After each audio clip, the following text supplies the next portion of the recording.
Buhay minivan, buhay minivan, buhay minivan episode na naman tayo ngayon mga kaibigan. Siyempre, dahil buhay minivan episode, meron na naman tayong makikilala na bagong minivan at may makakausap na naman tayo na minivan owner. Ang kasama natin ngayon, baka kilala nyo pero hindi ko sure, pero para makilala nyo na, tara, puntahan na natin sila. Let's go! Oh, ito na. Ito na, puntahan na natin. Ang kasama natin ngayon. Sir, ano pangalan mo, sir? Jet. Yung parang yung lumilipad. Yes. Yung patulin. Yes. Pero kilala ko bilang Jet Cindy. Jet Cindy. Cindy yung wife ko kasi nagbablog din kami. So, vlogger Jet kayo? Cindy. Yes, sir. Yung Jet kasi matulin yun. Tapos Cindy pa. Mas lalong may power yun.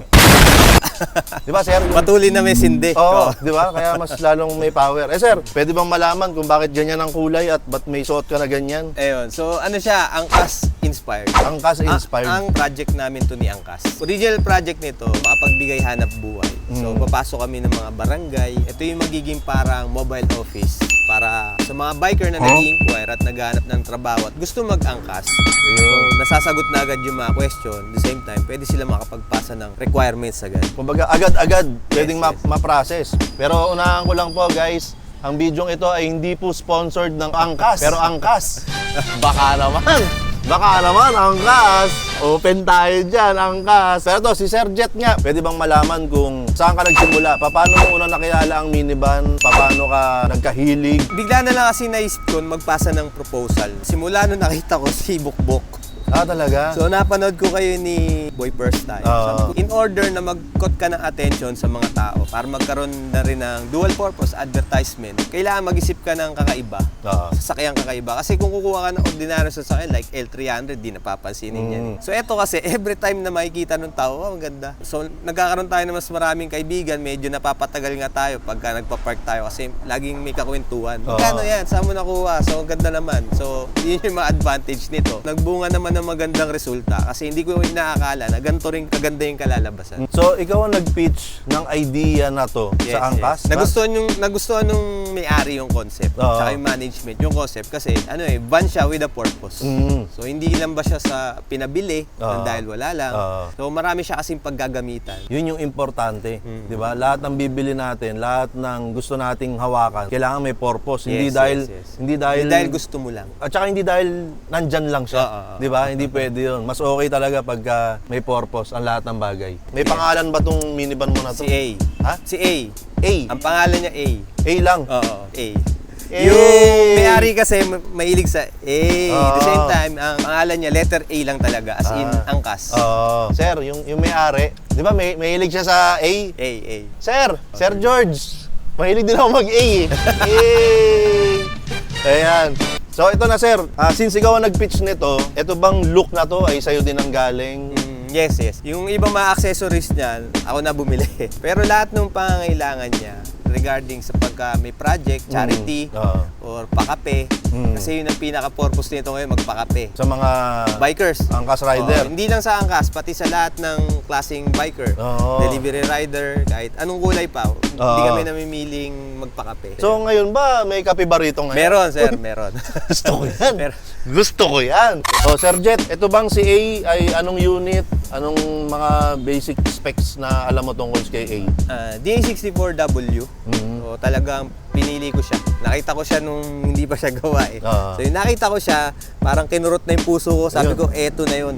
Eto na yun. So single sliding door, all power windows, K6A yung makina. So yun yung mga katangian na alam ko sa akin. So parang parehas pala si Bukbok tsaka ito. Yes.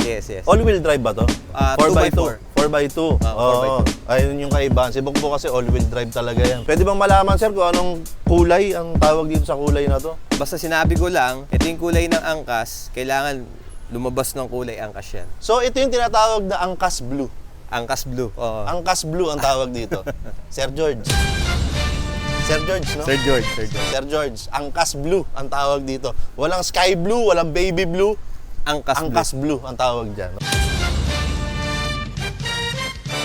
Pansamantala nating pinuputol ang video na to upang ipaalala sa inyo mga kaibigan na 2025 na at ngayong 2025 ay meron tayong misyon at yun ay ang makapagpamigay tayo ng 2 minivan ngayong taong ito. At para magawa natin yan, kailangan umabot lang tayo ng 600,000 subscribers sa YouTube at 1 million followers naman sa Facebook. Kaya ngayon pa lang ay mag-ambag ka na. Para ngayong 2025 ay makapagpamigay na tayo ng 2 minivan. Sige na, back to the video. Nakikita ko sir dito sa labas, may awning ka dyan, may carrier ka. Ano ba yan? Nagagamit ba yan pagka may event ba kayo? May bit-bit ba kayo na marami? Always. Always nagagamit yan.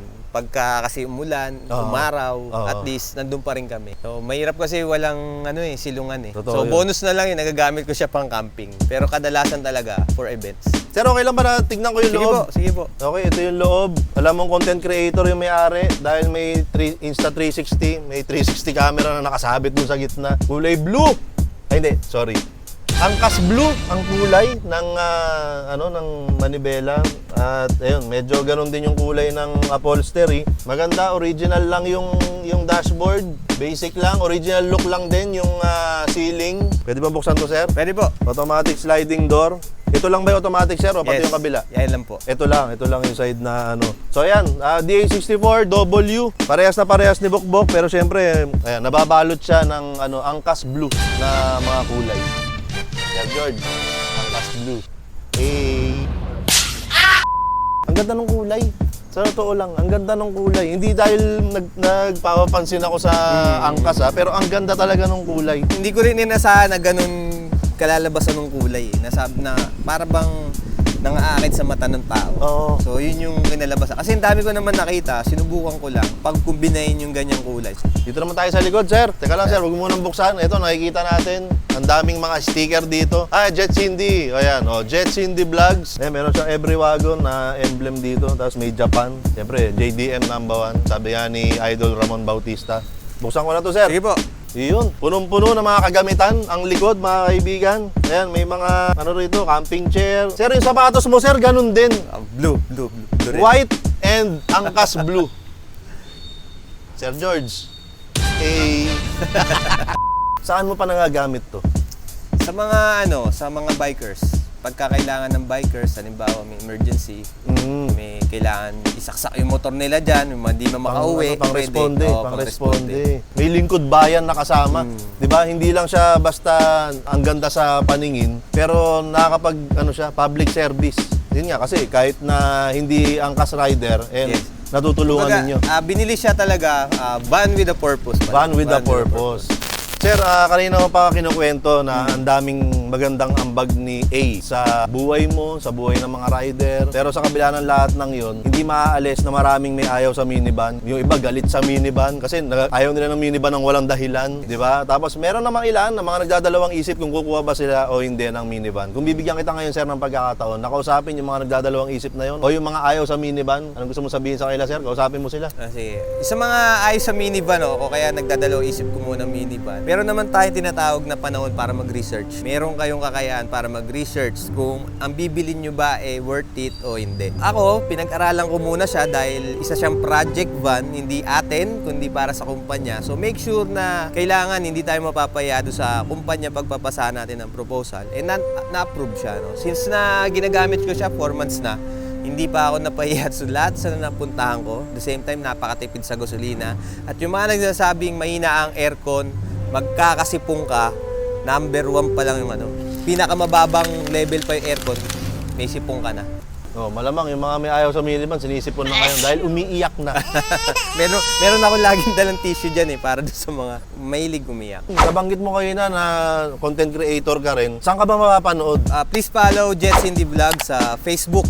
Vlogger tayo ni Angkas. At the same time, nag-champion tayo sa Kobe Content Wars. Sir, baka gusto mong pasalamatan si Sir George. Ayun. Kanina pa ako call out kay Sir George. Sabi nga ni Mayor TV, Boss George. So, maraming salamat. Alam ko may bala ka pang bumili pa ng isa dahil hindi kaya ni A mag-isa Gusto niya kasi merong pangape, meron pa burger. Uy! So magkaduktong yung dalawang minivan. Yun yung project niya. Believe din ako sa boss ko, naiintindihan niyo yung mga talagang pangangailangan din ng bikers. Sir George. Happy New Year po, Sir George. Sana magkita kami, ano? Kasi sa kwento mo, tsaka sa tingin ko, mukhang mabait at may magandang adhikain sa buhay si Sir George. Oh, Sir Jet, andito na tayo sa yugto kung saan may binibigay ako sa mga nai-interview ko. Yun ang pinaka inaabangan ko eh. Wait lang, Sir, ha? Puntahan Sige po, ko lang, sige ha? po. Diyan ka lang, Sir, ha? Sir, eto na. Hindi naman ako sponsored ng Sogo. Oo. Pero nung nakaraang Team Payaman Fair, yung mga kaibigan natin from Sogo, ang daming pinagbibigay sa akin. At lahat daw to may kapangyarihan. Ayan, mula sa ballpen, may discount daw yan. Ito, may discount din yan. Ayan, itong sticker, may discount din yan. Shoutout kay Sogo. Ayan, Sogo, ang babait ng mga tao dyan sa Sogo. Mabait po talaga. Sabi nga, di ba, yung Sogo, sobrang linis, sobrang bait. Oo. Di ba? So clean, so good. Yun eh. so good, sobrang bait. Oo. So sir, ito naman ay galing sa Isa Sense. Ayan, hanging diffuser lang to, coffee cup. Sakto, nagpapakape ka pag bumibiyahe ka. Tapos ito sir, ang tawag sa content natin na to ay Buhay Minivan. So naglabas kami ng ganong t-shirt. Ayan, available din to sa Shopee, Lazada, TikTok. Pero ito, exclusive to sir. Exclusive lang tong version na to sa mga na-i-interview sa Buhay Minivan. Ayun. Pero available tong t-shirt na to, walang exclusive. So sa ano ko lang to eh, sa video ko lang nakikita to. So Ayan. inaabangan ko talaga to. Talagang pinush ko ma-interview ng isang Mayor TV. Ayan. Ayan, si Sir Jet. Maraming salamat, sir, ha. Thank you po, thank you po. Salamat dahil pinaunlakan mo ako ng konting oras sa buhay mo para makasama ka sa Buhay Minivan. Ayan. So, baka gusto mo i-shoutout yung mga mga kasama mo sa angkas, sir. Shoutout sa lahat ng rider na angkas. So magkikita-kita pa tayo sa daan. Marami-rami pang pupuntahan si A. So iba't ibang lugar nyo ako makikita. Sir George, hello po. Binati ko lang. Okay, so dito pa rin po ako, si Mayor TV, kasama natin si Sir Jet at kasama natin si A. Siyempre, sa puso natin, kasama natin si Sir George. Ang masasabi lang namin lahat sa inyo ay, huwag kang bibili ng minivan! At isa na namang kwento ng Buhay Minivan ang ating napakinggan. Ngayon nga ay narinig natin ang Buhay Minivan story ng kaibigan natin na si Jet. So kakaibang storya na naman to ng minivan. Hindi katulad ng ibang mga nakausap natin na talagang binili nila o pinag-ipunan nila yung kanilang minivan. Etong si Jet, parang in a way, sponsored yung kanyang minivan. So ang ibig sabihin, parang wala siyang ginastos dun sa minivan niya. Parang ganon. Di ko alam kung paano talaga yung usapan nila, pero parang ganon yung idea niya. So ang ginawa niya, ang naging puhunan niya naman para makuha itong minivan niya, yung kanyang idea. Okay? So parang nag-pitch siya ng idea sa isang brand, Angkas. Baka naman. So nag-pitch siya ng kanyang idea doon sa Angkas. Pagkatapos ay natuwa ang Angkas sa kanyang brilliant idea na tama nga naman.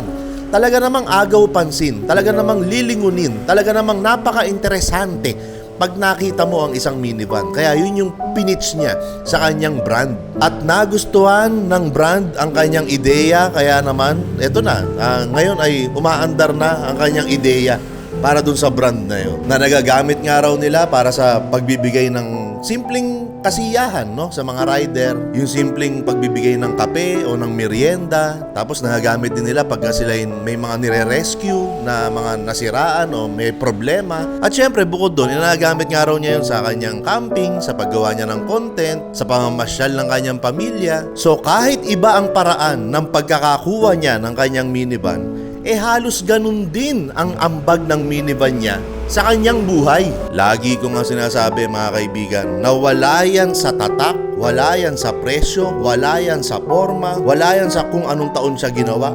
Ang importante ay kung papaano mo ginagamit ang iyong sasakyan. Kaya ako personally ay masaya ako sa episode na ito. Well, bukod sa minarinig na naman tayo na Buhay Minivan story, meron na naman akong nakilala na bagong kaibigan. Masaya din ako sa episode na to dahil Angkas, baka naman. So isa na namang Buhay Minivan story na magpapatunay sa atin na mayroon talagang kakaibang ambag. Mayroon talagang kakaibang kapangyarihan. Meron talagang parang magic ang minivan. Naakala mo parang nababago ng minivan ang buhay ng mga minivan owners.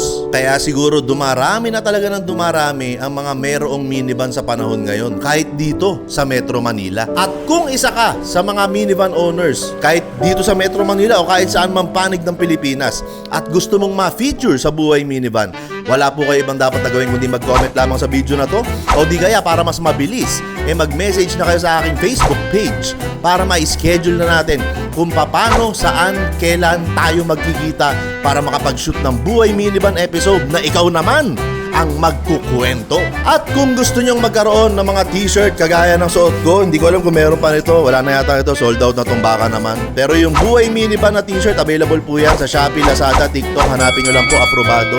Maging maingat lamang po kayo dahil mayroon na pong namemeke ng t-shirt natin na aprobado. So siguraduhin nyo po na sa aprobado po kayo bibili, okay?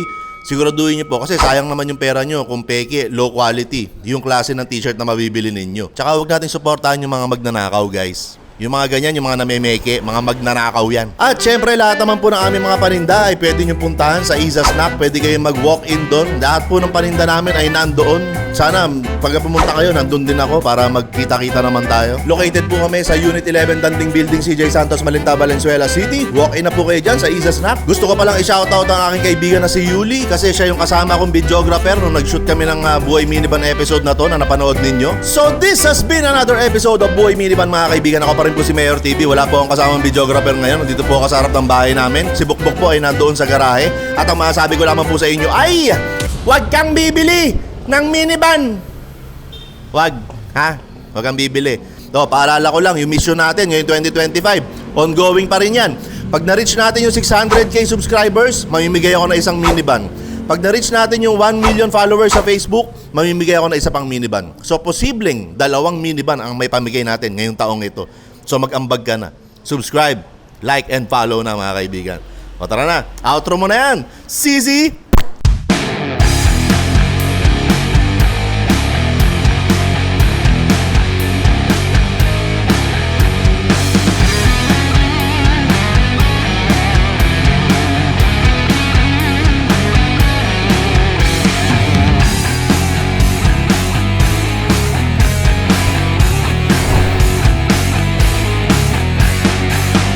Sa akin hindi, tuloy-tuloy ito eh. Magawa na tayo mamaya. Paano ba? Pabaliktad. Baliktad. Baliktad? Oo. Bitawan mo na yung GoPro mo. Hi, City Boy. Kumakita.